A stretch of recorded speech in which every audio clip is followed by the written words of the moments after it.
Column ہے محاذ قلم، لکھا ہے فدا عدیل نے۔ عنوان ہے پاک افغان تنازع۔ کالعدم تحریک طالبان پاکستان اور افغان مہاجرین کے انخلا کے معاملے پر پاک افغان کشیدگی ہر گزرتے دن کے ساتھ بڑھ رہی ہے۔ افغان عبوری وزراء کے بیانات کا جائزہ لیا جائے تو یہی معلوم ہو رہا ہے کہ افغان حکومت پاکستان سے مہاجرین کے انخلا پر سخت ناراض ہے۔ اسی طرح کالعدم ٹی ٹی پی کی مبینہ سرپرستی کرنے پر ریاست پاکستان بھی شدید غصے میں ہے۔ افغان میڈیا نے بھی اپنی حکومت کی ہاں میں ہاں ملاتے ہوئے مسلسل پاکستان کو نشانے پر رکھا ہوا ہے۔ پاکستان کے نگران وزیر اعظم انوار الحق کاکڑ نے پچھلے دنوں اپنی پریس کانفرنس میں افغان حکومت کو پاکستان میں دہشت گردی کی بڑھتی ہوئی لہر کا ذمہ دار قرار دیتے ہوئے کہا تھا کہ جب سے افغان طالبان برسر اقتدار آئے ہیں، پاکستان میں دہشت گردی کے واقعات میں شدت آئی ہے۔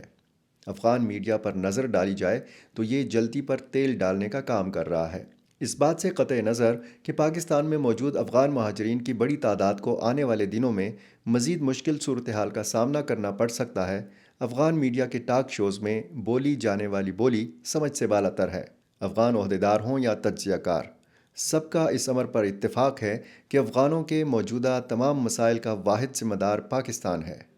پاکستان کے نظام حکومت کے حوالے سے بھی طرح طرح کے سوال اٹھائے جاتے ہیں اور کہا جاتا ہے کہ یہ نہیں معلوم کہ پاکستان میں اصل حکومت کس کی ہے۔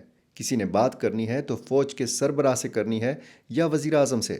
پاکستان کی طرف سے بھی ہاتھ ہولا نہیں رکھا جا رہا۔ نگران وزیر اعظم انوار الحق کاکڑ نے غیر قانونی افغان تارکین وطن کو واپس بھیجنے کی پالیسی کا دفاع کرتے ہوئے کہا ہے کہ معاملات اس دن بہتر ہونا شروع ہو جائیں گے جب افغانستان میں ایک جائز حکومت ہوگی۔ نگران وزیر اعظم کی پچھلی پریس کانفرنس اور جائز حکومت والا بیان اس امر کی غمازی کرتا ہے کہ ریاست پاکستان نے افغان پالیسی یکسر تبدیل کر دی ہے اور اب شاید افغانستان کو الگ انداز میں ٹریٹ کیا جائے گا۔ اس سے قبل ریاست پاکستان پر یہ الزام لگایا جاتا رہا ہے کہ وہ افغانستان کو اپنا پانچواں صوبہ سمجھتا ہے اور ایک طویل عرصے سے افغانستان کے معاملات میں براہ راست مداخلت کرتا ہے۔ لیکن اب پاکستان کا موقف شف سے کہیں آگے بڑھتا محسوس ہوتا ہے۔ پاکستان بار بار یہ کہہ رہا ہے کہ افغانستان ایک الگ ملک ہے اور پاکستان کے اپنے قوانین ہیں۔ غیر قانونی غیر ملکیوں کو پاکستان کے قوانین کا احترام کرنا ہوگا۔ افغان مہاجرین کے انخلا کے معاملے پر پاکستان کو بیرونی اور اندرونی دباؤ کا بھی سامنا ہے۔ انسانی حقوق کی تنظیموں کے ساتھ ساتھ امریکہ اور کچھ مغربی طاقتوں کے بھی پاکستانی فیصلے پر تحفظات ہیں۔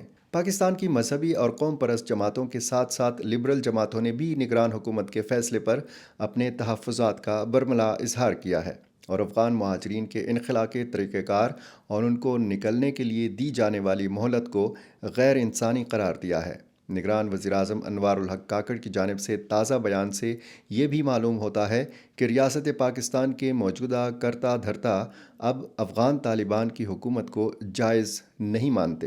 حالانکہ پاکستان پر یہ الزام لگتا رہا ہے کہ افغان طالبان کو اس نے ہمیشہ تصویراتی اثاثے کے طور پر استعمال کیا اور افغانستان سے امریکی انخلا اور افغان طالبان کے دوبارہ برسر اقتدار لانے کے پیچھے بھی پاکستان کا ہاتھ تھا۔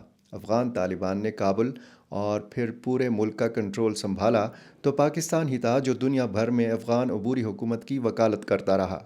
خود تو افغان حکومت کو باقاعدہ طور پر تسلیم نہیں کیا، لیکن دنیا کو اس عمل کے فائدے بتاتا رہا۔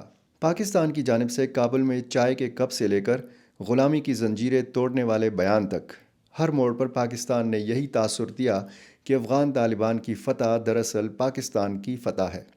پھر کیا ہوا کہ انہی افغان طالبان کے ساتھ پاکستان کے تعلقات خراب ہو گئے۔ پاکستان نے افغان طالبان کے ذریعے کالعدم ٹی ٹی پی کا معاملہ نمٹانے کی کوششیں کیں۔ یہ کوششیں مذاکرات اور ٹی ٹی پی کے سرکردہ جنگجوؤں کی جیلوں سے رہائی کی صورت میں بھی نظر آتی رہیں، لیکن پاکستان میں دہشت گردی کی نئی لہر کے سارے تانے بانے افغان سرزمین کے ساتھ جوڑے جاتے رہے۔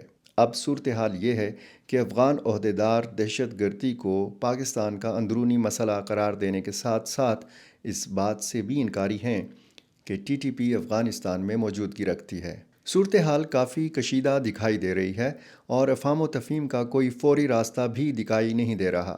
اس سارے سلسلے میں دیکھا جائے تو افغان مہاجرین ہی متاثر ہو رہے ہیں جو سب سے پہلے انسان ہیں۔ افغانستان کا امن اگر پاکستان کے لیے بھیانک خواب ثابت ہوا ہے تو یہ دیکھنے کی ضرورت ہے کہ ماضی کی وہ کون سی غلطیاں ہیں جو آج گلے کا پھندا دکھائی دے رہی ہیں۔